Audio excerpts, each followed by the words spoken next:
Els que escrivim sobre coses que sabem, sobre coses que ens han passat, sobre la nostra experiència. I llavors, en base a la nostra experiència, hi posem la nostra imaginació i anem afegint coses. Però necessitem una base d'experiència. Vaig parlar l'altre dia amb una meva amiga que havia escrit una novel·la sobre un lloc de vacances de França que li havia encantat. I com que li havia agradat tant aquell lloc de vacances, es va imaginar, en base a la seva experiència, tot de personatges que anaven entrant en aquell lloc que a ella li agradava. Una altra amiga, que és poetesa, el que va fer va ser fer un trajecte i va escriure sobre aquest trajecte que ella i altres companyes van fer. El que és important és que escrivim sobre el que nosaltres coneixem. No podem escriure sobre el que no coneixem. Hem d'escriure sobre coses que coneixem.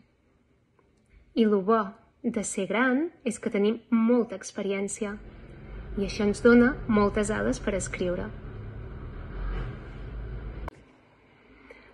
Un dels millors llibres que tinc, que m'han fet mai, personalitzat, és un llibre de receptes que em va escriure la meva mare.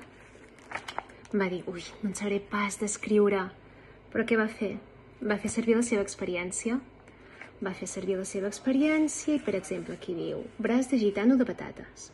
Va posar tots els ingredients i va posar tota la seva explicació a la seva manera. Li ha quedat perfecte. N'estic super orgullosa d'aquest llibre i el faig servir tant com puc. Tant com puc, sempre i quan trobi tots els ingredients, perquè els ingredients que teniu vosaltres aquí són un xic diferents dels que tinc jo allà.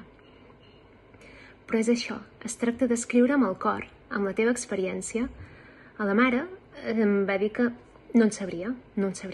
Doncs tot aquest llibre està ple de receptes, tota aquesta llibreta, i la veia que hi posava totes les hores i tota l'estona que calia i li va quedar super bé.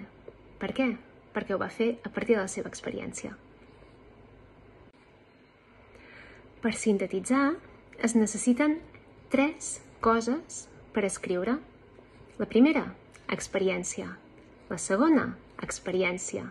La tercera, experiència. Barregeu-ho després. Evidentment que s'ha de barrejar amb imaginació, amb ganes d'escriure, amb trobar temps, en trobar un lloc ben tranquil. Però sense experiència és molt difícil d'escriure. I ara una mica de gramàtica. Signes de puntuació. El punt. Què és el punt?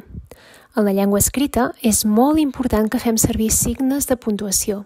D'aquesta manera evitarem que els textos resultin ambigus. El punt és una pausa forta que indica que la frase té un significat complet i gramaticalment independent. És a dir, que marca el final d'una frase.